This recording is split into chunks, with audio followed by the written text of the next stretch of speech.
Buenas noches, estimados alumnos. En esta oportunidad seré su tutor en cuanto al tema de las diatomeas como bioindicadores de sistemas acuáticos continentales. Mi nombre es José Calizaya Anco y llevo ya aproximadamente 10 años estudiando el uso de las diatomeas en este tipo de investigación, en evaluar las condiciones en que se encuentran la calidad del agua en estos ambientes. Los temas a tratar el día de hoy serán qué son las diatomeas, su biología, su ecofisiología, principales grupos taxonómicos, algunas metodologías de colecta, la preservación, el estudio y experiencias que se han llevado acá en el sur del país y lógicamente una propuesta de lo que podría hacerse para adelante, ¿no? ¿Qué son las diatomeas?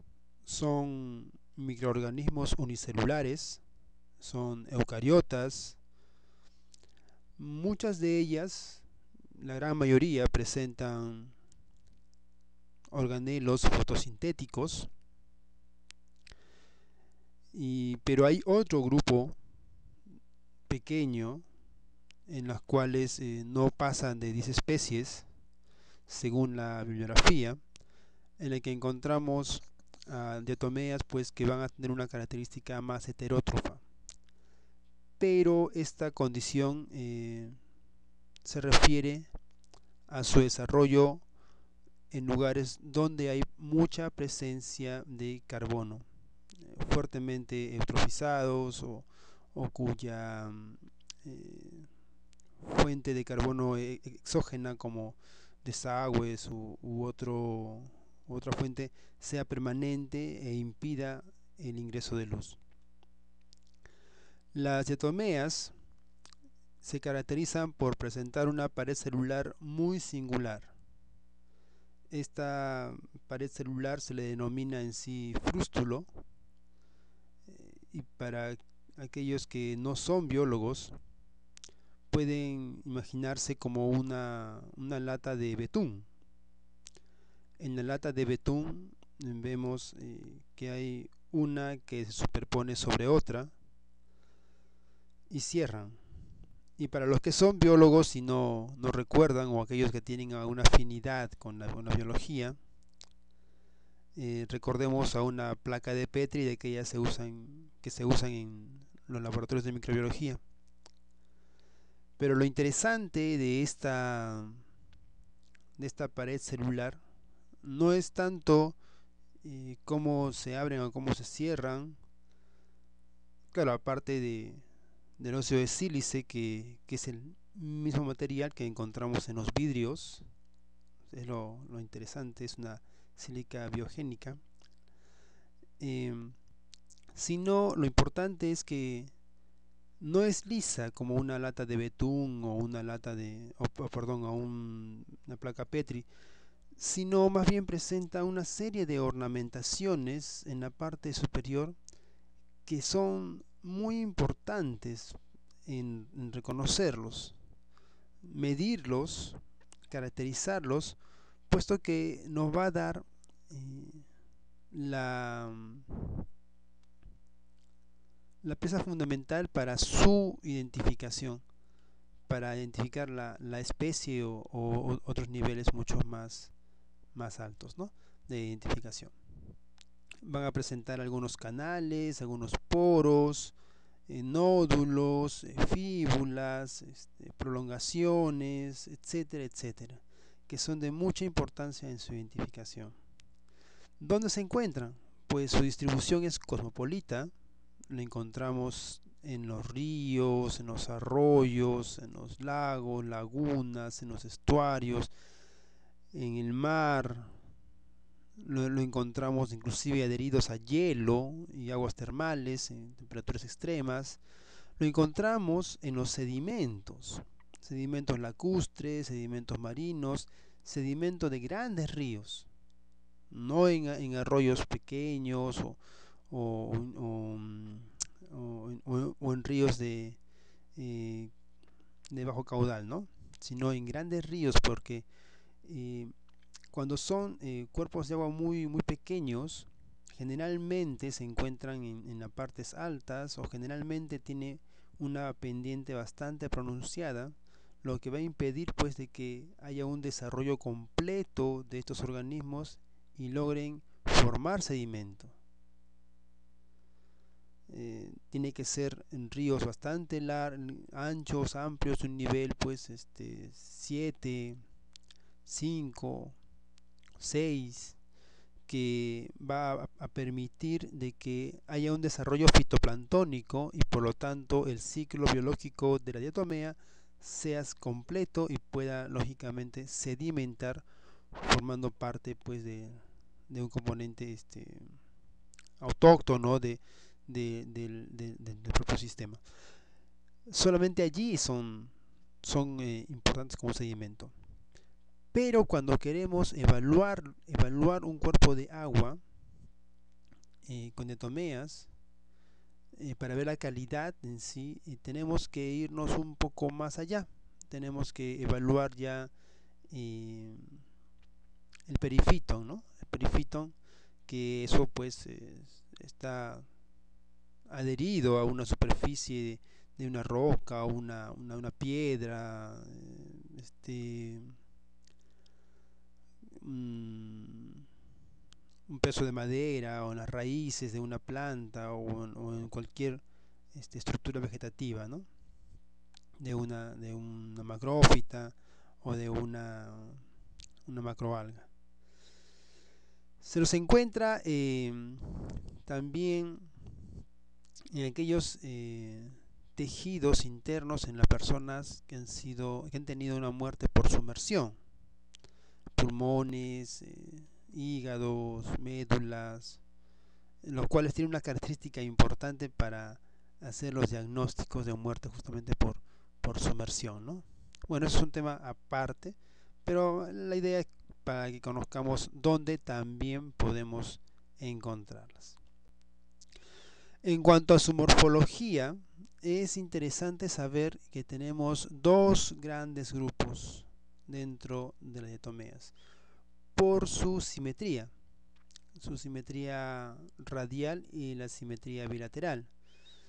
No vamos a ahondar mucho esto porque no será un tema de taxonomía, pero para que tengamos una idea, aquellos que no son biólogos y aquellos que lo son, pues para ir recordando que, por ejemplo, vemos la figura circular, una microfotografía circular y una microfotografía más larga, ¿cierto? Ya, las circulares son las que presentan una simetría radial y la otra sería una simetría bilateral.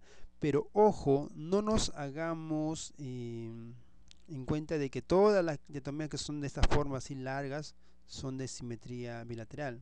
No. Eh, la simetría mucho tiene que ver con la forma del crecimiento de las diatomeas. Por ejemplo, hay una muy bonita que se llama Terpsinoe, del género Terpsinoe música, es una especie, es una diatomea salobre, de origen más marino, algunas adaptadas a medio acuático, y estas presentan una simetría radial, siendo una forma bastante larga, ¿no? Bien, vemos allí en la fotografía de la diatomea que tiene una simetría radial, vemos estructuras, ¿cierto? Su nombre es Pleurocyra, especies levis, ¿no? Pleurocyra levis, que también es de origen marino y algunas son salobres. El detalle que se muestra en la superficie, en la vista, en esa vista que estamos viendo aquí, es la vista valvar, ¿cierto? De igual manera la otra diatomea de simetría bilateral es una diatomea ¿no? que se mira también en la vista valvar.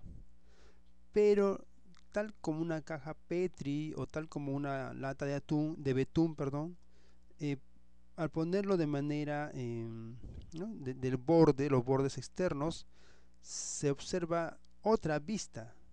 Es la vista singular o la vista pleural, también denominan. Asimismo, en la parte inferior de los dos gráficos vamos a encontrar los ejes que presentan las valvas, ¿no? Y estos ejes, reconocerlos es de mucha importancia porque nos va a permitir realizar la ubicación precisa de tal o cual característica como ornamentación que se presente en el frústulo. En cuanto al ciclo biológico, no voy a ser muy extenso, solamente les diría de que su ciclo biológico es binario en cuanto a un tipo de reproducción asexual, es decir, que como una caja Petri logran separarse una y otra, ¿cierto? Tapa, por decirlo así, que en realidad son tecas, ¿cierto? La epiteca de la hipoteca, que ambas juntas forman el frústulo, el pared celular de diatomea, se separan posteriormente de haber realizado internamente su mitosis, ¿no? Una división asexual. Y conforme va separándose, va realizando la reproducción, ¿cierto? Y incrementando la biomasa, pero esta biomasa diríamos que tiene a nivel unicelular, a nivel de la célula, un crecimiento un tanto diferente al resto de organismos, puesto que en el resto de organismos, cuanto más va desarrollándose, va creciendo, el tamaño de la célula aumenta, pero en caso de diatomeas es al revés. Las diatomeas más jóvenes son las más largas, las más grandes, y las diatomeas de mayor edad, por decirlo así, son las más pequeñas, ¿no? Las que presentan menor dimensiones. Cuando logran adquirir el tamaño más pequeño, automáticamente realizan una división sexual, una reproducción sexual, en la que hay gametos y toda esa formación de células, y pueden lógicamente volver a juntarse los gametos y formar otra vez la célula grande. En algunos casos, cuando hay factores externos que les son, que les son desfavorables al desarrollo de diatomeas, por ejemplo, intensidad de luz, nutrientes, algún pH que esté alterando el medio acuático, entonces algunas especies pueden formar esporas de resistencia, o otros le llaman quistes. Estas esporas de resistencia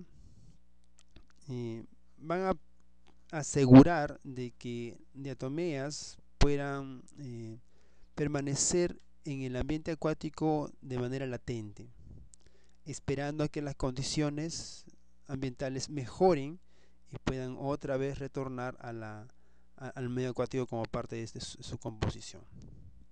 Es un caso muy típico en diatomeas como Melosira, por ejemplo, ¿no? Ya mencionábamos algo en el diapositiva anterior en cuanto a su hábitat. Si es que se encuentra esta diatomea en la columna acuática, en la columna de agua, entonces estamos hablando de que es parte del fitoplancton, ¿cierto? Parte del fitoplancton, diatomeas que no solamente son las de simetría radial, que por su conformación circular pueden ascender o descender dependiendo de la luz, sino también hay diatomeas de tipo de simetría bilateral, que también pueden hacer ese movimiento de ascensión o descenso, según, como repito, las horas luz, según la temperatura, según las condiciones ambientales. Pero si esta diatomea se encuentra adherida a un sustrato, entonces va a conformar parte del perifito. Ahora, según el hábitat, podemos encontrarlo que hay diatomeas que pueden estar adheridas a rocas y van a adquirir una nominación especial, ¿no? Diatomeas epilíticas, si está adherida a un sustrato, por ejemplo, una macroalga, o está adherida a una macrófita, una diatomea eh, epifítica, si está adherida, por ejemplo, a gránulos de arena, diatomea episámica, si está adherida a un tronco, madera, una diatomea epidendrítica, eh, está adherida a un pescado, está adherida hacia un macroinvertebrado, en diatomea epizoica, y así va adquiriendo distintas nominaciones, ¿no? Eso con la finalidad de poder definir del hábitat de donde estamos obteniendo la muestra de diatomeas. Aquí vemos un gráfico muy bonito en la que eh, estamos observando cómo es un corte, por decirlo así, de manera gráfica, de un perifito. Encontramos microalgas en sus distintas definiciones estructurales, eh, desde aquellas que están totalmente adheridas como superficie, las que adosan su superficie hacia el sustrato, y aquellas que son pedunculadas, ¿no? Y aquellas que son como de manera más celulares por su desarrollo, por su conformación celular.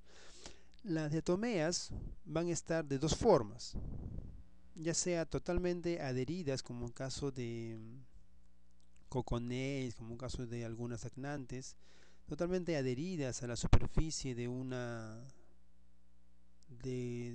sustrato, o pueden formar una especie de mucílago para formar un pedúnculo, y a partir de él estar totalmente expuestos en el agua, y de esa manera ¿no? ser conformar de manera singular el perifito. En la parte de abajo justamente vemos esta, ¿no? Vemos en la mano izquierda el perifito en la que observamos las macroalgas, en este caso me parece que es enteromorfa, y allí encontramos pues parte de diatomeas. Y en otro lado, pues vista al microscopio, encontramos justamente las cimbelas, allí muy bonitas, con la estructura peduncular que permite lógicamente su adhesión, ¿no?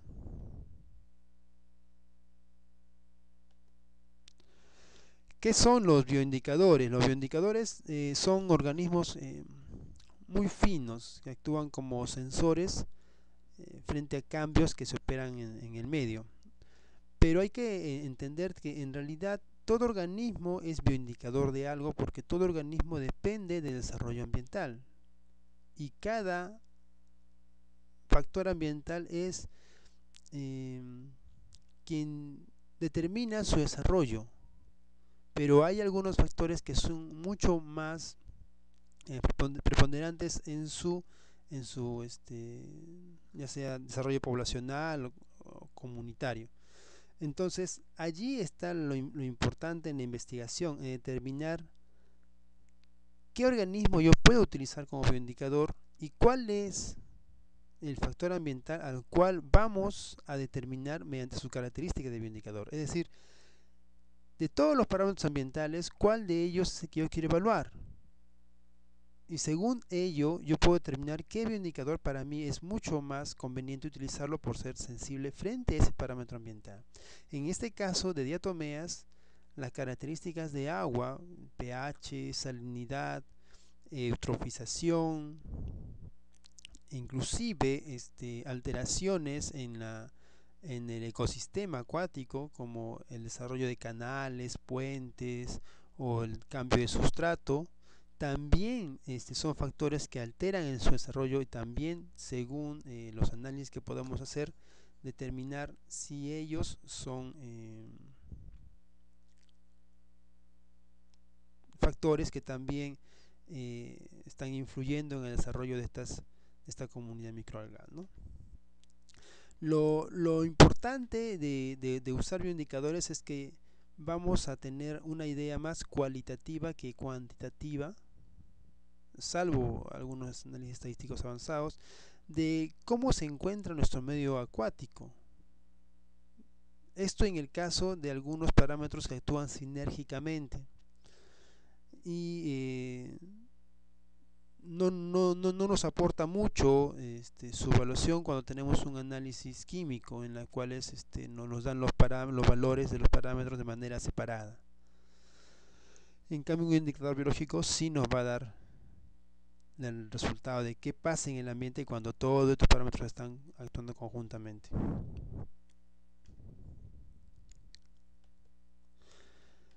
Los requisitos a nivel así global, a nivel amplio de un bioindicador, no solamente hablando de diatomeas, sino también entendamos de que hay invertebrados acuáticos que también actúan como como las diatomeas en el sentido de ser un excelentes bioindicadores, ya que son utilizados en bastantes trabajos realizados en otras partes del país. Diríamos que un requisito importante es que tiene que ser estenoico, es decir, el rango de tolerancia frente a estresores ambientales, frente a sus parámetros ambientales, pues tenga que ser bastante reducido, ¿no? Y lógicamente debe ser abundante para yo poder determinar y caracterizarlo de que es estenoico frente a cuál parámetro. Su respuesta como individuo, ya sea de manera fisiológica, ya sea por cambios en su desarrollo frente a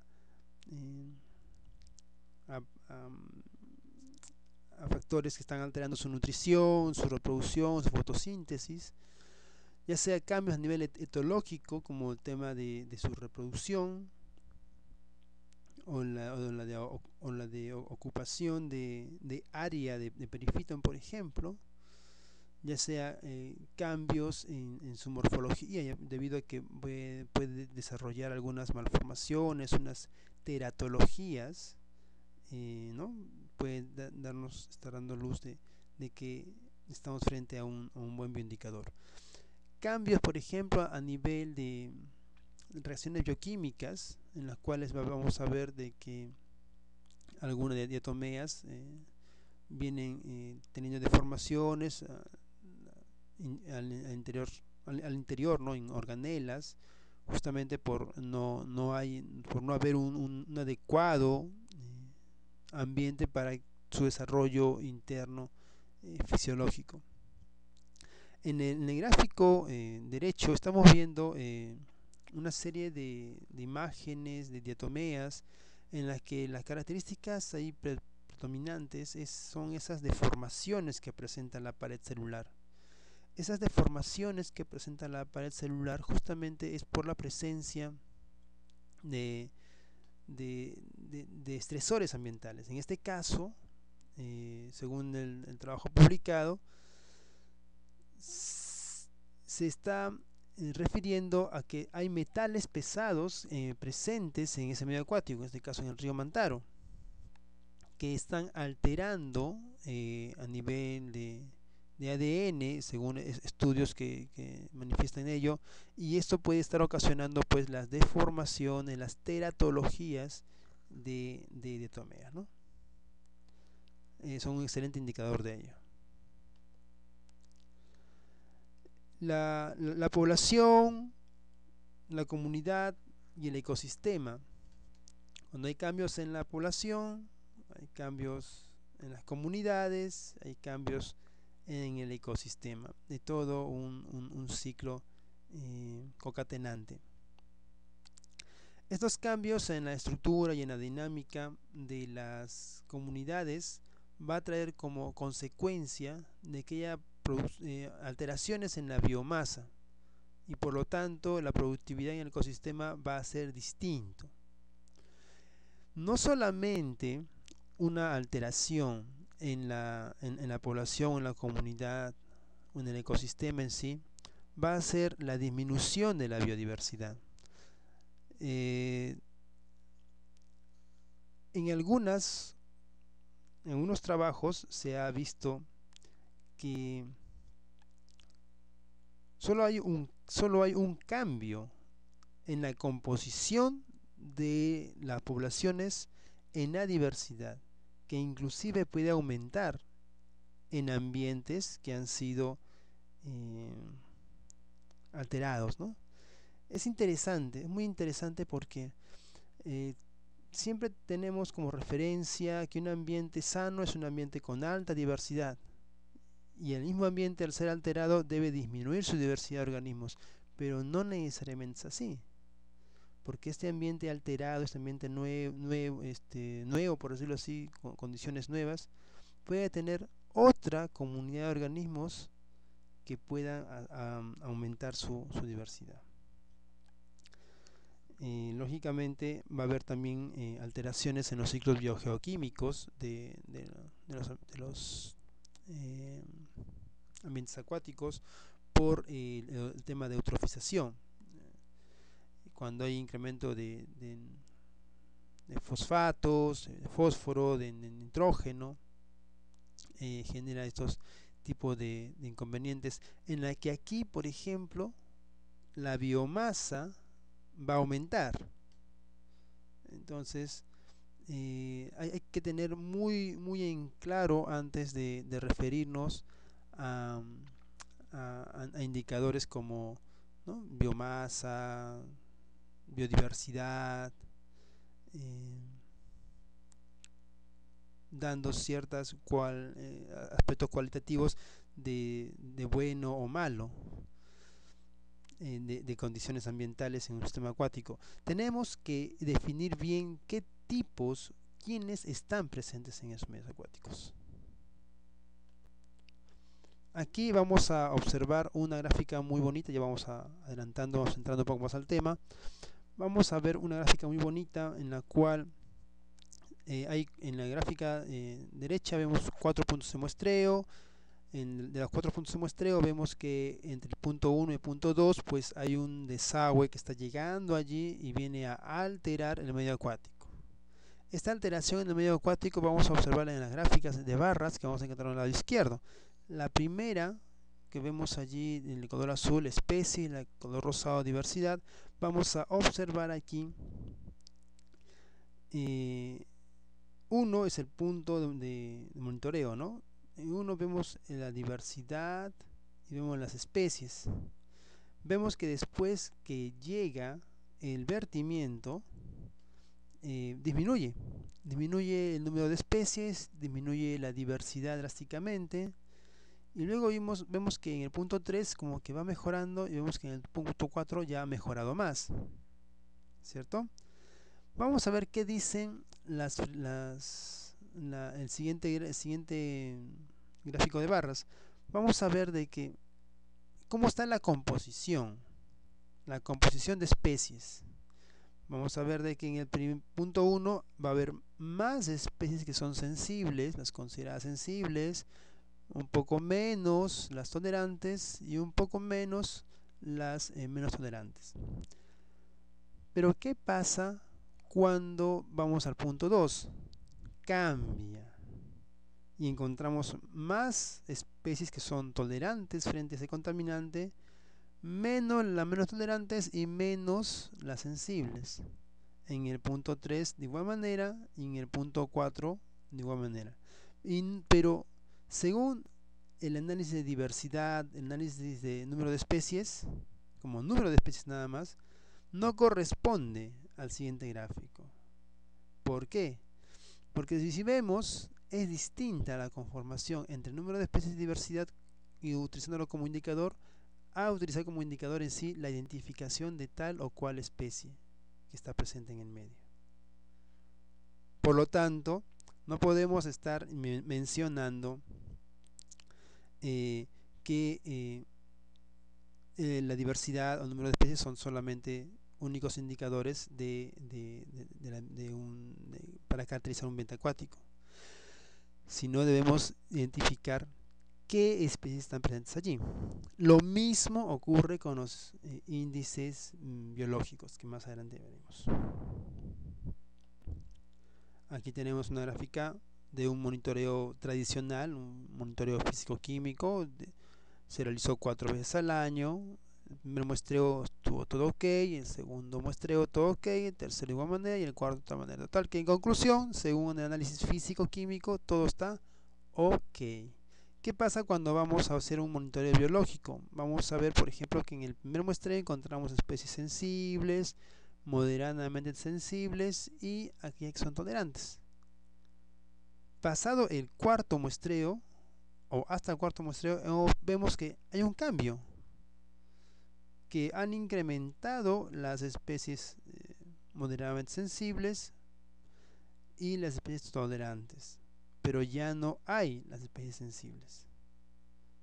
¿Qué pasó allí? Lo que pasó es que hubo un episodio de contaminación en ese lugar, en ese ambiente acuático, que el muestreo físico-químico pues no lo detectó. Esto puede deberse justamente a que hay contaminantes clave que se pierden cuando el vertimiento es, o el estresor, el contaminante es clave, ¿no? Es intermitente. En cuanto a la ecofisiología, pues basándonos en el gráfico anterior, vamos a ver que ya hay muchos estudios relacionados específicamente a ver el comportamiento de diatomeas en ambientes acuáticos. Este paper de acá de Herman van Dam es un clásico porque ya nos da las luces, por decirlo así, la clara idea de cómo clasifica a las diatomeas según las especies en cualidades, en un rango de pH, en un rango de salinidad, de consumo de nitrógeno, de requerimiento de oxígeno, en un ambiente de una condición saprobia, en un estado trófico y de humedad. Entonces, lo que indica, por ejemplo, ahí dice, las diatomeas pueden ser acidobiónticas si tienen un desarrollo menor a un pH de 5. Pueden ser acidófilas si tienen un pH menor de 7. Entonces, coloca en el último cuadro, en el lado derecho, coloca diatomea tal. Diatomea, por ejemplo, se me ocurre una ciclotela mendelliniana. Coloca allí la característica, ¿no? En qué tipo de pH la encontramos, perdón, en qué valor de pH la encontramos, en qué salinidad la encontramos, si es salobre o no lo es, y así. Ya las va clasificando, de tal manera que uno puede levantar la muestra de diatomeas y puede ver cuáles son las abundancias relativas, y según ello las más abundantes puedes ir más o menos a ir infiriendo cualitativamente el ambiente, las condiciones en las que se encuentra el ambiente acuático. De igual manera hay un estudio de Bárbara Rakowska en la cual también realiza lo mismo, pero le da mayores rangos, ¿ya? Y es más, ya le da un poco más al tema de valores para la diatomeas que va encontrando. Aquí vemos, por ejemplo, en qué ríos han sido encontrados, en qué ecosistemas. Por ejemplo, en el lado izquierdo y en el lado derecho vamos a ir encontrando cómo ha sido su estado trófico, saprobio, si es tolerante o no es tolerante a la contaminación, como su demanda de oxígeno, el pH de agua, la salinidad, su distribución y cuán abundante es, ¿no? en la comunidad. Entonces vamos ya yendo a un tema más específico. Y en Francia, por ejemplo, o en Europa en sí, se desarrolló el índice biológico de diatomeas, ya como un dato mucho más preciso, en lo cual ellos sacan sus manuales y desarrollan cómo diatomeas puede ser utilizado como herramientas en la gestión de la calidad del agua, y clasifican muy bien, por ejemplo, esta de color azul, que es agua de excelente calidad, digamos que es un agua bastante de ambientes pristinos, en el que encontramos este grupo de diatomeas en el cuadro azul. En el cuadro verde, como que la calidad del agua también es buena, pero no lo es tanto como en el ambiente acuático azul. Y así vamos descendiendo. Por ejemplo, en el ambiente, en el color amarillo, el ambiente acuático ya no es tan bueno, es un poco menor. Naranja es menos, y rojo pues ya es una calidad de agua mala, ¿no? Está bastante alterado. Y vemos cómo cambia la composición de las comunidades, ¿cierto? Va cambiando porque, al igual que el cuadro anterior, veíamos las especies sensibles van desapareciendo, las especies menos poco tolerantes a la contaminación va también disminuyendo, pero van incrementándose las especies que son tolerantes frente a estos ambientes contaminados. ¿Por qué? Porque por el simple hecho de que cada organismo va a desarrollarse dependiendo de los factores ambientales que les sean favorables. Entonces significa que en este caso, en el cuadro rojo, esta cratícula que estamos viendo acá, estas nisquias que estamos viendo, inclusive estas encionemas, pues estas pequeñitas son organismos que viven en estos ambientes acuáticos fuertemente contaminados, a diferencia del resto. Por lo tanto, podemos considerarlo como bioindicadores de estos ambientes, ¿no? En el Sudamérica también se ha hecho estudios de este tipo. Ahí tenemos, por ejemplo, el índice diatómico pampeano, desarrollado por Nora Gómez y por Magdalena Licursi, en lo que ellos van un paso más allá y van obteniendo, luego de hacer un estudio, van obteniendo pues ya pesos que le van otorgando a cada pesos estadísticos, por decirlo así, luego de un análisis a cada una de las diatomeas encontradas, de tal manera que estas diatomeas, con estos pesos que se les otorga de sensibilidad frente a los niveles de condiciones ambientales del medio acuático, son luego multiplicados o son ponderados con su abundancia relativas, y de esta manera, mediante la ecuación matemática, vamos obteniendo de manera mucho más objetiva la calidad en la que nos encontramos en un medio acuático, ¿no?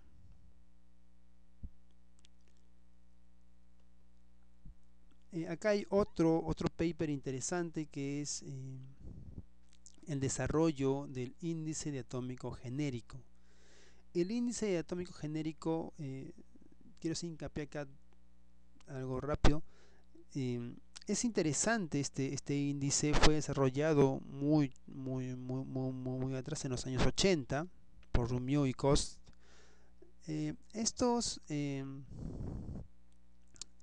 Este índice fue creado en base a los géneros que iba encontrando según la sistemática de esos años, pero ocurre de que a partir de los 90, pues la sistemática ha cambiado radicalmente con la información proporcionada por bueno, en parte franceses, pero en su mayoría alemanes, en los cuales la navícula que se conocía en los años 80, pues a partir de los 90 ya no es navícula.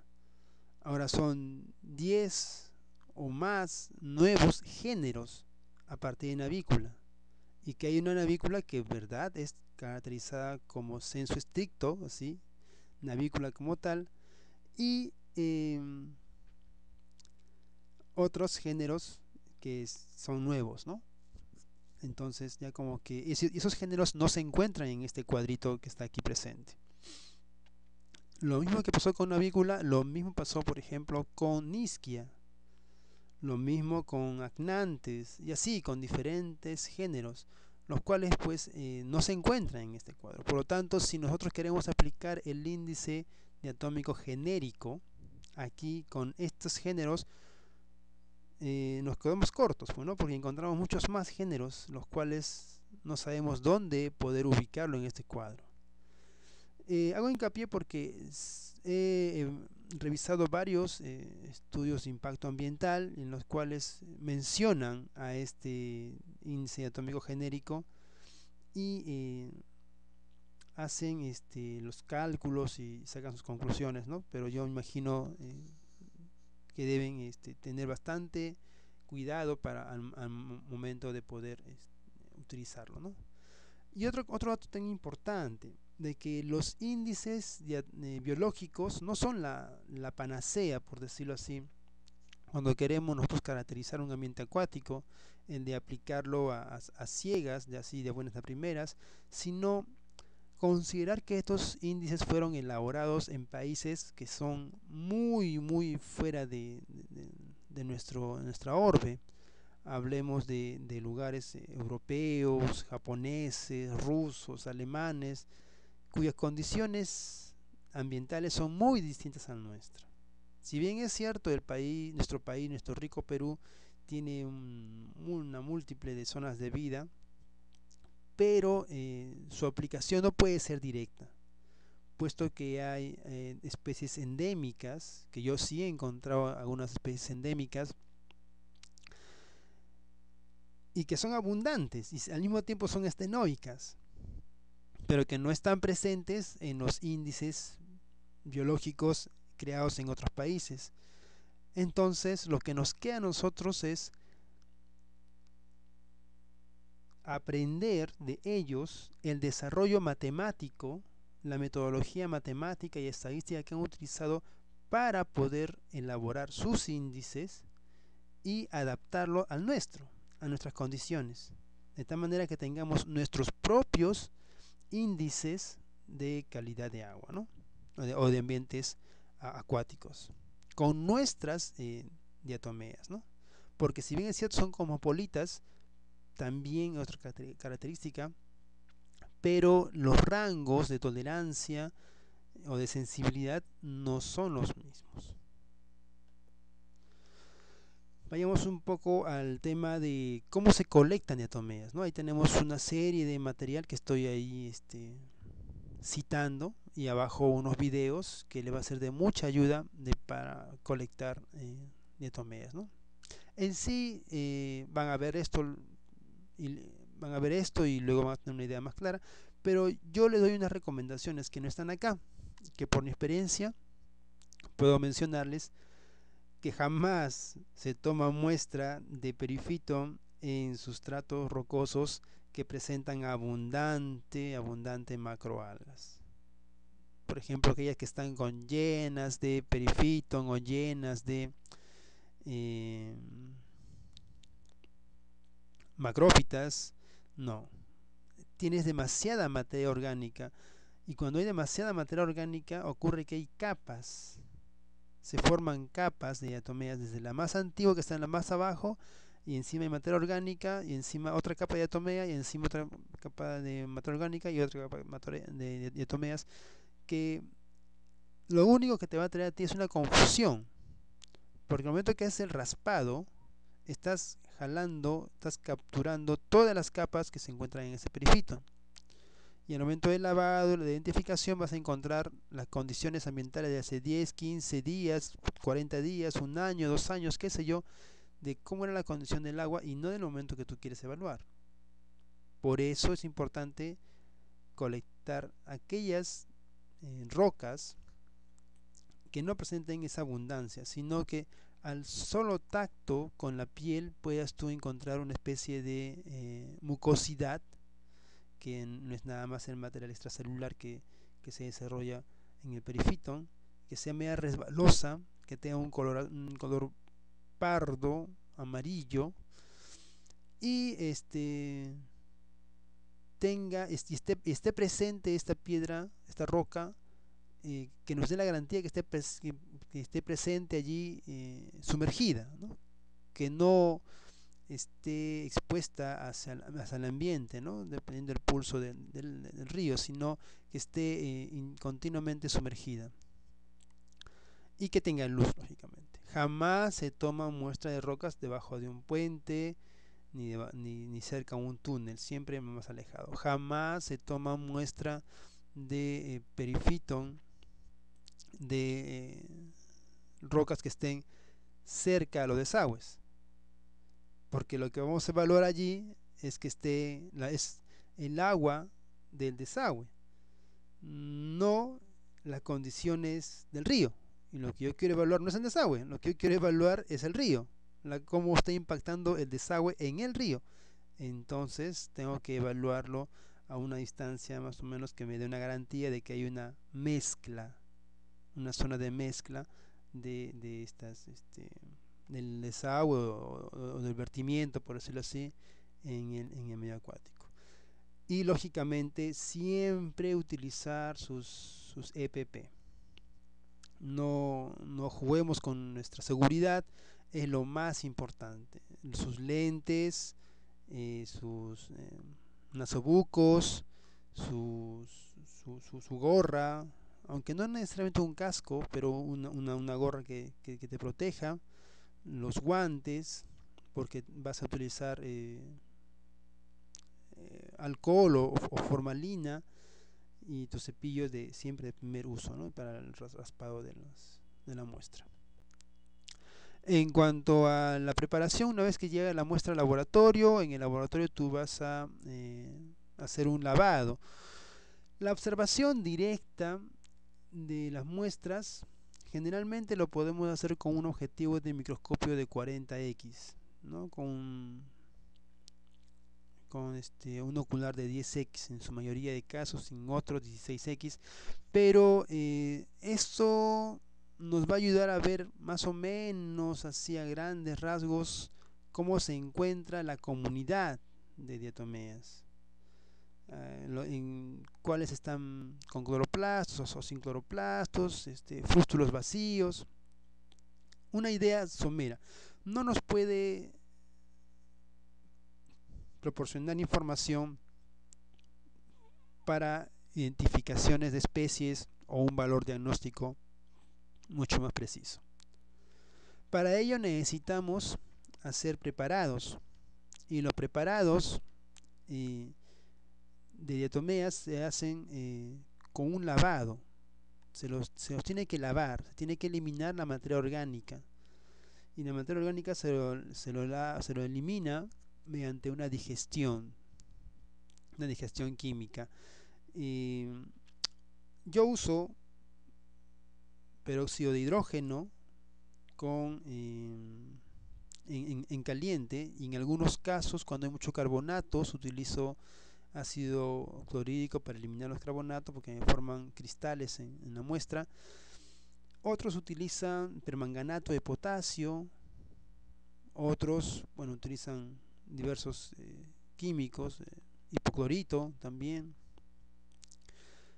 Cada uno tiene su técnica. Otros simplemente lo colocan en un microondas y con luz ultravioleta y lavan muy bien. Y como repito, cada uno tiene su metodología. Luego del lavado, luego de la digestión, de la eliminación de la materia orgánica, cuando te queda solamente el frústulo reluciente, sin materia orgánica, luego de ello se hace un montaje. El medio de montaje que generalmente se usa es el Nafrax, que uno lo citan continuamente en los papers. Yo utilizo Xerox, que también es un buen medio de montaje, y ¿no? nos va a ayudar a observar a objetivos de microscopio de 100x en inmersión y con oculares de 10x o en otros casos 16, que nos va a permitir una mejor resolución. El microscopio también es importante que sea un microscopio que tenga las garantías suficientes de poder observar durante un buen tiempo y que nos permita discernir pues las estructuras externas de diatomeas, las ornamentaciones, para su correcta identificación. Luego del montaje se puede guardar, ¿no? Como veremos en el gráfico, en la foto su superior derecha, ¿no? Lo podemos guardar. De esa manera tenemos nuestro registro de diatomeas que queda por mucho tiempo, y en la que otro evaluador, otro investigador quiera corroborar las que yo tengo, pueda ir a la ficoteca, como yo le denomino, y tener en claro qué es lo que se encuentra en ese momento, ¿no?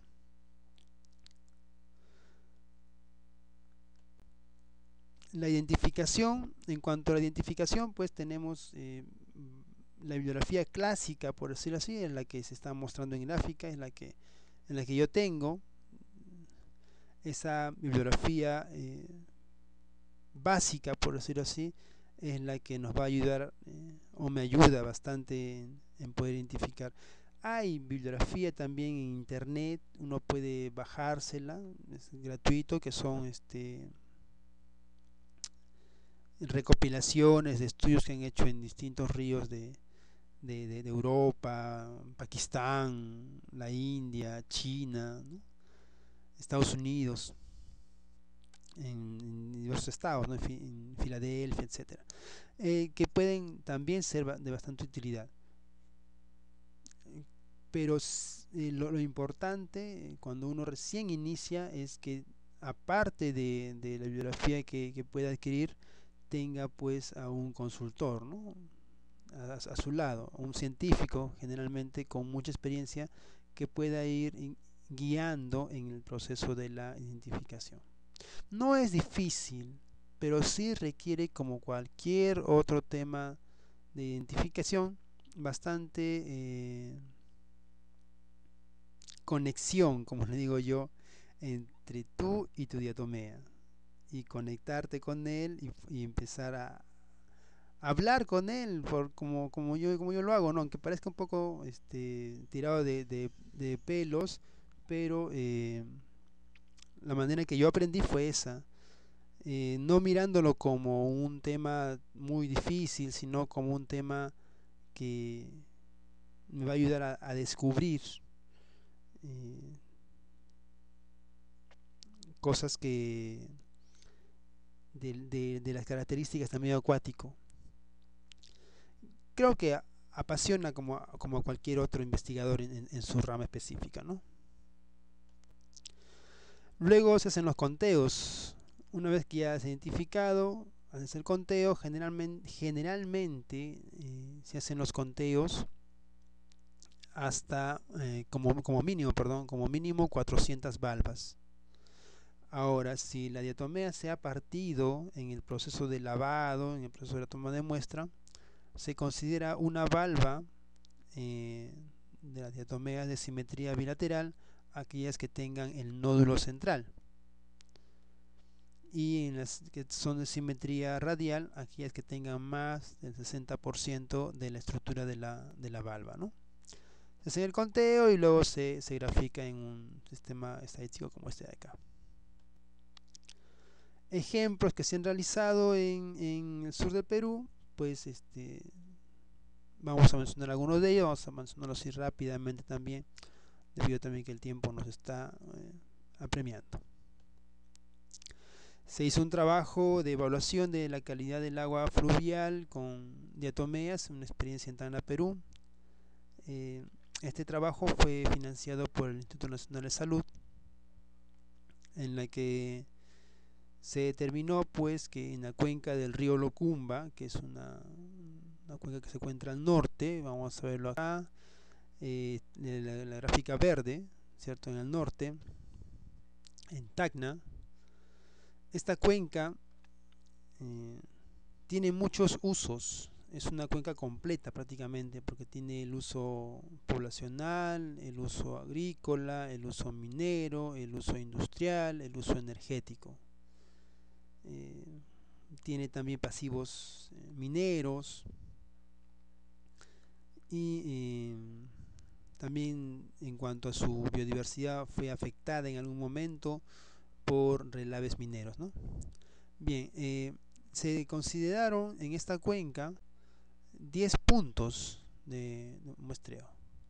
Por ejemplo, ahí tenemos uno que es el manantial Chauyapujo, que proviene agua de unos bofedales, de unos ojos de agua en la parte más alta. Otro, el arroyo Tacalaya, en el cual el agua o la muestra que se tomó ya provenían de bofedales un poco más maduros, en el sentido de que ya aportaban materia orgánica en descomposición, zonas un poco más en estado de reducción. El río Cayazas, el río Salado, que son dos aportantes del vaso regulador de toda la cuenca, que es la laguna Aricota. Una filtración, que es la filtración Curibaya, que es el agua que aparece a partir de la laguna. El río Ilabaya, que es un río que presenta está justamente debajo de una planta de tratamiento de agua residual, que es de la población que se llama así, se llama Ilabaya. Su vertimiento llega así directamente al río. Luego en el Puente Locumba, desagüe Locumba, Puente Panamericana y desagüe Leche Doria. Los desagües fueron se denominó así justamente porque debajo de esos vertimientos se mandaron muestras, ¿no? Y aquí vamos a ver lo que se encontró. Se encontraron 70 taxas. Ojo, son las 70 taxas que se consideran para el estudio porque son las que superaron más del 4% de identificación. Hubieron muchas más, pero en mucha menor proporción. Aquí tenemos, según la clasificación taxonómica de Simonsen, tenemos dos órdenes también. Así como hay dos simetrías, la simetría central, la simetría radial y la simetría bilateral. Las que son de simetría radial son las que pertenecen al gran orden de las diatomeas centrales, y las que son de simetría bilateral son las que pertenecen al orden de las pennales, ¿no? En este caso vamos a las centrales. Acá tenemos unas microfotografías, todas ellas fueron tomadas en el microscopio ¿no? fotónico o ocular, no hay mayor detalle, ¿no? Estamos encontrando ahí las diatomeas, todas ellas son centrales, ¿cierto? Luego las pennales, aquí en el lado derecho, por ejemplo, tenemos esta Orosira laucensis, Fragilaria elíptica, Fragilaria pinnata, Fragilaria elíptica, y al lado izquierdo Diatoma mesodon, Francophila similioides, que son especies que se encuentran en ambientes bastante pristinos, ¿no? Digamos que son indicadoras de ambientes bastante limpios. En Chauyapujo generalmente, en Chauyapujo, que es el primer punto muestreo, ¿no? En la parte más alta. Luego encontramos el resto de diatomeas, ¿cierto? Vamos observándolas, pasando rápidamente, y como repite, todas ellas fueron las microfotografías tomadas fueron con microscopio fotónico, nada, pero el uso del medio de montaje ven que ayuda bastante para el discernimiento visual de las ornamentaciones que representan estas diatomeas, ¿no? Lo cual a 400 aumentos no podríamos determinar, si mucho menos captar las fotografías, ¿no? Habían algunas diatomeas que aún así, todavía utilizando el medio de montaje, no podían identificarse la especie.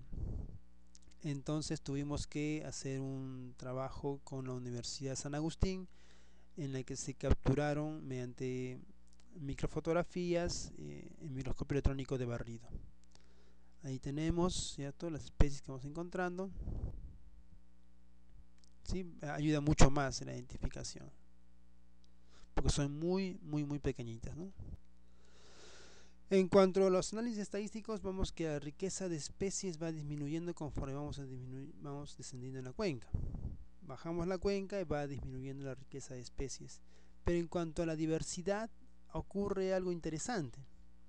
Ocurre pues que, si bien es cierto, el primer punto de muestreo, que es la parte más alta, No encontramos mucha diversidad, al igual también que en la riqueza de especies, puesto que es un ambiente que carece de, de las condiciones que naturalmente tiene el agua muy limpia, eh, los suficientes nutrientes como para poder desarrollar una mayor diversidad. Pero descendemos y en ambas gráficas hay una disminución de valores. Pero en la diversidad de Shannon, en la gráfica inferior, vemos que hay una ligera, ¿cierto?, elevación de los rangos. Eso se ve explicado porque en estos desagües, en el desagüe de Cheloria, si bien es cierto, las condiciones ambientales son bastante fuertes por contaminación de materia orgánica, sin embargo, las poblaciones que van apareciendo ahí son varias poblaciones y todas ellas son tolerantes frente a la contaminación, ¿no?, frente a la materia orgánica. Aquí tenemos los datos físico-químicos, temperatura, pH, y como vemos siempre descendemos en la cuenca y también hay variaciones de los parámetros físico-químicos, ¿no? La turbidez, sólidos totales de suspensión, los coliformes van aumentando, la dureza también va aumentando, el arsénico va aumentando, la salinidad de igual manera. Entonces todo nos da a entender de que descendemos en la cuenca y va cambiando los factores ambientales, y lógicamente nuestras comunidades también van cambiando, ¿no? Al final estamos viendo que concluimos, ¿no? Concluimos que el uso de bioindicadores y el índice de diversidad de Shannon pues podrían ser utilizados como buenos indicadores en evaluación de, de calidad de agua de los ríos del Perú, ¿no? A concluir. Luego, los mismos datos que se obtuvieron en ese estudio fueron utilizados para hacer estadística multivariada. Aquí se trabajó ya con diatomeas mayores al 1% de abundancia relativa, lo cual sumó 77 especies. En los que vamos a ver la gráfica, aquí tenemos una primera gráfica de cómo están distribuidas, pero vamos a ver acá un dato mucho más interesante que solamente determinar riquezas o diversidades, sino vamos a ver cómo se van comportando las especies. Las que vemos de color verde, por ejemplo, son aquellas que solamente aparecen en el lugar que se llama Chayap, que es Chauñapujo, que es el lugar más alto, donde decía el agua de ambiente pristino, muy limpio, por decirlo así. Las azules que se encuentran en la mitad de la cuenca y las rojas que se encuentran en la parte baja de la cuenca. Vemos ahí a la especie Nischia inconspicua, que su abundancia, o sea, también está presente en el ambiente limpio, en el ambiente medianamente limpio, por decirlo así, pero abunda en la parte baja de la cuenca. Entonces, eso nos da a entender claramente cómo es la composición de los organismos. En un cuadro mucho anterior hemos visto cómo va variando cuando de los 4 puntos va siendo impactado el medio acuático, ¿cierto?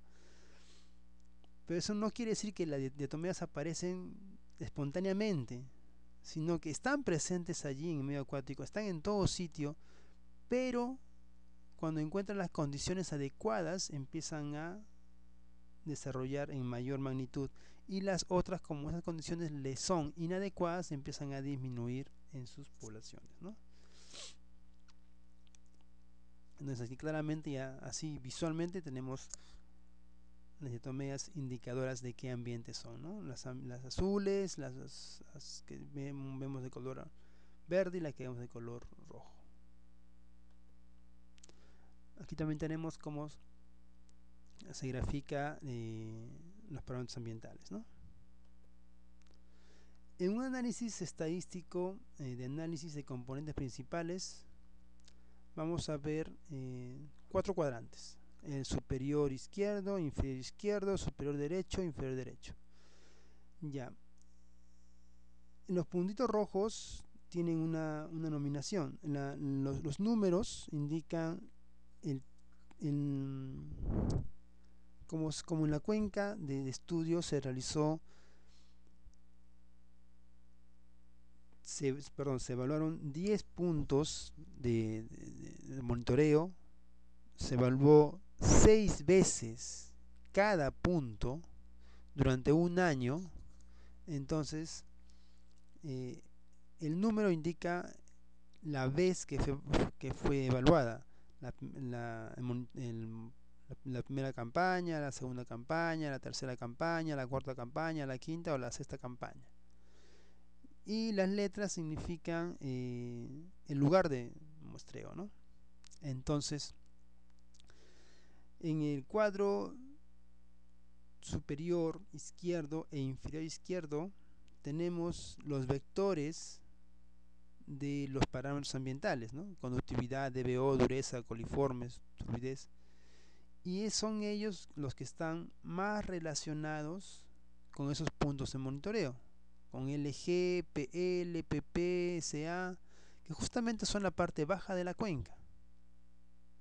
Caso contrario, en el lado derecho, en el cuadrante superior e inferior, estamos viendo ahí los puntos CH, TA, CA, CU, que son los puntos de monitoreo de la parte alta y la parte media de la cuenca, donde no hay estos desagües, no hay estos factores ambientales estresantes, ¿no?, que causan problemas al medio acuático. Por lo que podemos concluir de que estos ambientes acuáticos del lado izquierdo están relacionados con estos parámetros ambientales y los del lado derecho no están relacionados, por lo tanto podemos decir que son ambientes acuáticos que están menos impactados. Ahí tenemos el resumen estadístico, ¿cierto? Y cuando vamos a evaluar también el análisis de correspondencia canónica, de cuán relacionados se encuentran estos ambientes, pero si seguimos el siguiente gráfico con las especies, vemos algo mucho más interesante. Estamos observando acá lógicamente los triangulitos con los acrónimos son las especies, que las especies que se encuentran en la parte baja de la cuenca son las que están justo en los cuadrantes superior e inferior izquierdo, y las diatomeas que se encuentran en la parte alta de la cuenca y media son las que están justamente en el lado superior e inferior derecho. Por lo tanto tenemos acá que en estos parámetros, o mejor dicho, estas diatomeas se desarrollan en ambientes fuertemente impactados, contaminados, y las otras se desarrollan en ambientes más pristinos, más limpios, donde no hay contaminación. Y bien, las relaciones son fuertes, son de 93% para un primer eje, 77% para un segundo eje y 64% para un tercer eje. O sea, la gradiente físico-química es bastante marcada, y por lo tanto las comunidades diatomeas también van respondiendo directamente frente a estas gradientes bien marcadas, ¿no? Según los análisis físico-químicos y microbiológicos, la cuenca Locumba presenta impactos relacionados con vertimientos de aguas residuales de origen doméstico en la parte media y baja. Además presenta elevadas concentraciones de arsénico, salinidad y dureza que tienen un origen de meteorización de la litogenia local. Al descender a la cuenca hay una disminución en el número de especies de diatomeas, al mismo tiempo que hay cambio en su ensamblaje poblacional debido a la autoecología y requerimientos ambientales que manifiestan las especies. Especies tolerantes y sensibles a ciertos niveles de parámetros ambientales. Según los análisis estadísticos, los parámetros ambientales son influyentes en la composición espeleológica de las poblaciones de diatomeas en cada estación evaluada, lo cual los convierte en potenciales herramientas bioindicadoras de la calidad del recurso hídrico. Acá hay otro trabajo. Diatomeas de los humedales de Ite evaluando la bioremediación. Este trabajo se expuso en un seminario internacional que hubo acá en Tacna, para tratar de explicar eh, cómo se va remediando una bahía. En esta fotografía que vemos satelital, todo ese marco oscuro que vemos, o sea, lo azul, lo de enfrente es el mar, ¿no? La orilla del mar, ¿cierto? Donde está lo blanco que viene de las olas, representa las olas, y lo que está internamente, vemos un rectángulo oscuro. Pero en el rectángulo oscuro vemos un delta, ¿cierto? Es la llegada del río. Ocurre que desde el año 1950 hasta el año 96, una empresa minera ha estado arrojando sus relaves a toda esta bahía. Y todo lo que ven ustedes como oscuro en verdad era una bahía que hasta ahí llegaba el mar, pero todo en la actualidad está cubierto por relave. Relave que más o menos son entre 3 a 5 metros, no me recuerdo bien, de profundidad en relave, y que además en extensión le ha ganado 1,5 km de distancia al mar, le ha ganado espacio al mar. Y en su programa de bioremediación, entonces ellos han hecho una inundación de estas relaves, generando pues ambientes acuáticos favorables. Malas filtraciones que aparecen también por agua que provienen de regadío de la zona de Ite. Entonces ha creado pues un ambiente favorable y se ha desarrollado un humedal. El humedal costero más largo de Sudamérica, perdón, del Perú, y que presenta ese segundo y con mayor biodiversidad a nivel del Perú también, de avifauna. Pero no todo ese ambiente ha sido bioremediado o cubierto, por decirlo así, con vegetación, sino hay zonas en las que falta. Entonces ese trabajo justamente tuvo como objetivo evaluar eso, qué es lo que falta y cómo se van comportando las diatomeas en cada uno de los ambientes que van apareciendo dentro del humedal, y veamos cómo está. Aquí por ejemplo es un ambiente, un hábitat donde hay bastante vegetación.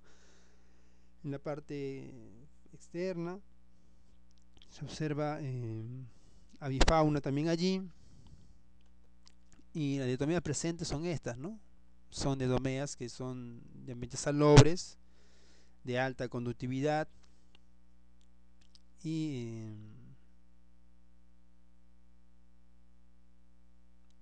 de ambientes eutróficos en sí, por la presencia de las nisques que están en la parte superior, ¿no? Que son en sí la misma especie, sino que son en diferentes tamaños. Este otro ambiente, donde en la coloración del ambiente acuático es verduzco, encontramos esta otra diatomea, es una triblionela. Este acá también, ¿sí?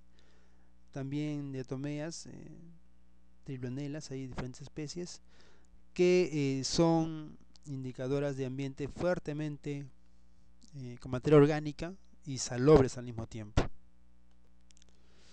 Ahí tenemos una Plagiotropis. Veamos la característica del frústulo, ¿cierto? Este otro ambiente acuático un poco más claro, más somero, encontramos este otro tipo de diatomeas, ¿no? Acnantes. Aquí encontramos por ejemplo esporas de resistencia de Melosira. Hay acnantes una vez más, ¿cierto? Este ambiente acuático de acá, vamos a encontrar este tipo de diatomeas, dentículas, ¿sí? Dentículas, que nos indican alta conductividad, pero por carbonatos, ya no por salinidad, o sea, no salobres, o digamos menos salobres, pero hay la presencia de más carbonatos ahí, ¿no? Ahí tenemos. Veamos las simetrías, ¿no? Todas están muy bonitas, todas muy simétricas. este otro ambiente, vemos acá otro tipo de diatomeas, ¿cierto? Hay unas nisquias muy bonitas. Pero acá hay un ambiente interesante. En este ambiente es el ambiente que falta biorremediar, que vemos todavía que está inundado y vemos que está amarillo todavía, que son las costras de relave. Vemos ahí son las costras de relave, y estos trabajos son los que hace la empresa minera para tratar de su trabajo de biorremediación. De igual manera acá también vemos que ha desarrollado vegetación también interesante allí. Veamos las diatomeas que hemos encontrado, ¿cierto? Tenemos ahí francófilas, en la parte superior son pequeñitas. Tenemos mastogloia, que es salobre en sí. En la parte inferior tenemos ropalodia. Todas ellas son ambientes salobres de alta conductividad. Aquí también tenemos, ¿cierto? Veamos las simetrías. No nos olvidemos de las simetrías, cómo es una diatomea ropalodia en un estado natural. Perdón, en un estadio original, ¿no? También tenemos otra más, es otra diatomea también salobre. Y empezamos acá con los problemas. Veamos internamente cómo esta ropalodia empieza a tener estos problemas en sus formaciones internas, ¿cierto? En las fíbulas, ¿cierto? Veamos arriba también, superior derecha, francófila, como se muestra ya no tan simétrica. Veamos cómo se van deformando, se van doblando. Son teratologías.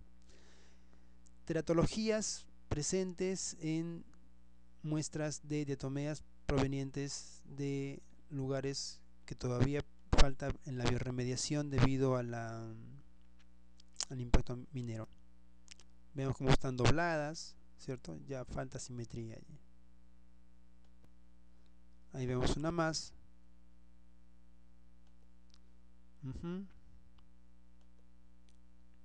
¿Cierto?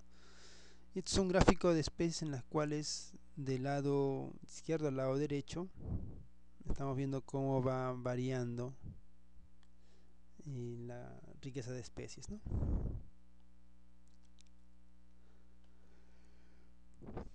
Se hizo un trabajo en el río Chili en el año 2015 en el cual se tomó 3 puntos de evaluación en el río Chili.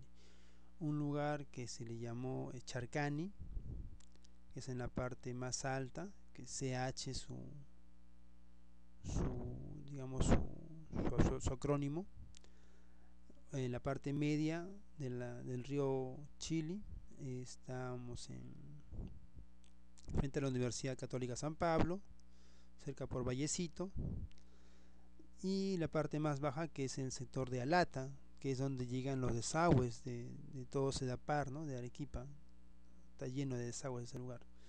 Entonces se toman muestras de esos 3 lugares y al mismo tiempo también se toman parámetros ambientales. Lo interesante es, luego del análisis canónico de correspondencia, vemos cuáles son los factores ambientales primero, aquellos que son los que lideran el sistema en sí. Viene a ser el fosfato y la turbidez.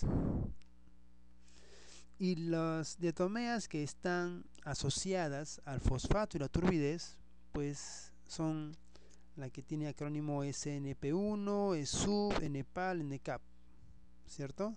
Que están justamente en AL1, AL5, AL2, AL4, AL7, AL3, AL6, AL8 inclusive. Entonces son las veces que se han muestreado, ¿no? Entonces todo AL son de Alata, el sector donde están los desagües. Y las diatomeas que están presentes ahí son Nischia, Eolimna, su minúscula, Nischia pálea y Nischia capitellata. Todas ellas son diatomeas pues indicadoras de ambientes fuertemente contaminados por fosfatos y turbidez, ¿no? El nitrato está en tiene menor influencia en el sistema. Y por lo otro lado, las diatomeas que están contrarias en los cuadrantes superior e inferior izquierdo, pues son indicadoras de ambientes con baja concentración de estas sustancias de mejor calidad, ¿no? Aquí tenemos el sumario del análisis estadístico, que le he bajado ahorita también. Estamos viendo las relaciones estadísticas, ¿no? Veamos, por ejemplo, el primer eje, que nos indica la relación especie-ambiente. Hay un 85% de relación entre las diatomeas y los parámetros ambientales. Ese es fuerte, ¿no? Hay una correlación también bastante fuerte. El porcentaje de varianza acumulada de la relación especie-diatomea y los valores de parámetros ambientales es de 85.1, 94.3. Son valores bastante altos, indicando que existe una fuerte relación entre ambos, por lo que la variación de la calidad del agua traerá consigo una variación en la comunidad de diatomeas, que son ambientes contaminados. Será igual donde se desarrolle un grupo de diatomeas tolerantes y ambientes limpios o menos contaminados, será el lugar para el desarrollo de ambientes que son sensibles, de diatomeas sensibles. También la estadística, el análisis de componentes principales, en la cual una vez más fosfato y turbidez son los que caracterizan el ambiente acuático, ¿no? Ahí tenemos con un eigenvalues, ¿no?, de 0,82% en el primer eje, ¿no?, que explica toda la varianza en el sistema. Y bien, según el cuadro de distribución, que vamos a ver más adelante, indican que el número de veces que ha sido evaluada la zona, los números romanos, ¿no?, la abreviación CHA, como les decía hace un momento, indica Charcani, USCP indica Universidad Católica San Pablo, ALATA indica el lugar de ALATA, donde llegan los desagües de Arequipa. La parte superior indica las especies de diatomeas. El índice de diversidad de Shannon, turbidez y fosfatos. Se observa la distribución de especies. Notar que la abundancia relativa de la especie de diatomeas Nischia sp1, el Eolimna subminúscula, Nischia pálida, Nischia capitulata, es alta en el sector de lata, indicando que son tolerantes a esas condiciones. Y notar que las otras especies son abundantes en las otras zonas, indicando que son especies sensibles a la contaminación por turbidez y fosfato que trae consigo los desagües de Arequipa. Asimismo, la diversidad de especies es menor en el sector de lata, ya que cuenta con valores de turbidez y fosfatos. En este caso sí se aplica lo ya conocido, que en lugares donde hay bastante impacto, donde hay bastante alteración, pues hay presencia de estas, perdón, hay disminución de la diversidad, ¿no? Aquí vemos el gráfico que hemos mencionado hace un momento. Veamos la parte al costado de los gráficos de color negro, del lado derecho. Ahí tenemos Eolimna subminúscula, Nischia pálida, Nischia capitulata y Nischia sp1, las que son en mayor abundancia, justamente en la parte de lata, en la parte de mayor contaminación, ¿cierto? Pero eso no significa que sean exclusivamente de ahí, también están presentes desde la parte alta hasta la parte baja. O sea, siempre están presentes, tienen un amplio rango de tolerancia, ¿no?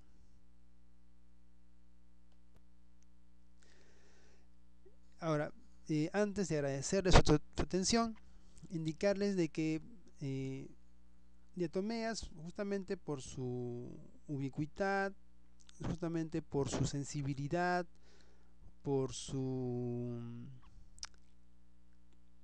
facilidad, le denomino yo, de identificación,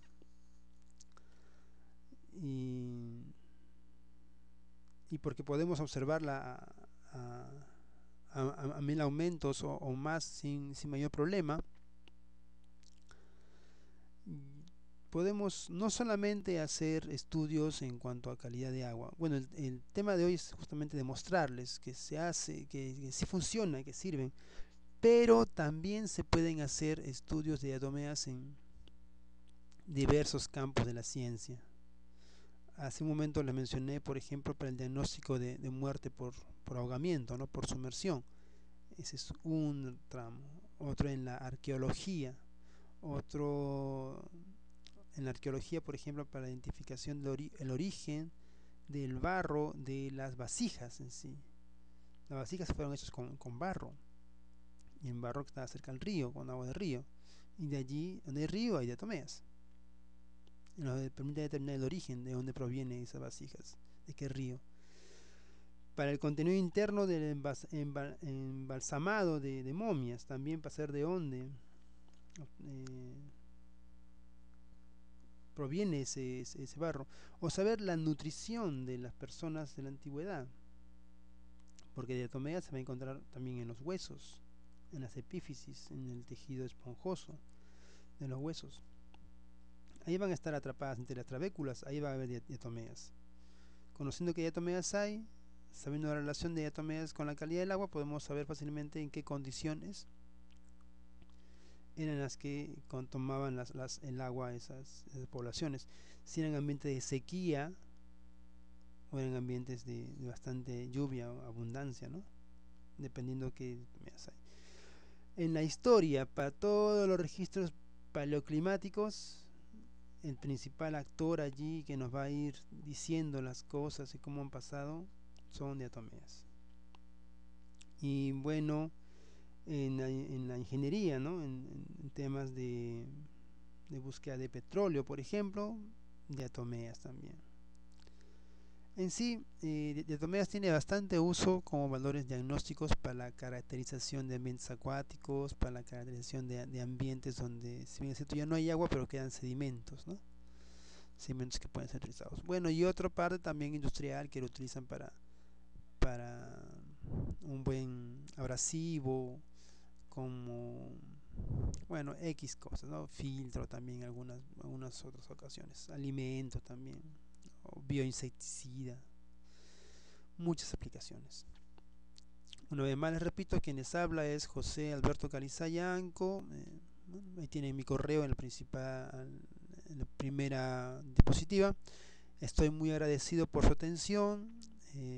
Tengan en mí presente que cualquier pregunta que quieran hacerla por el foro, pues será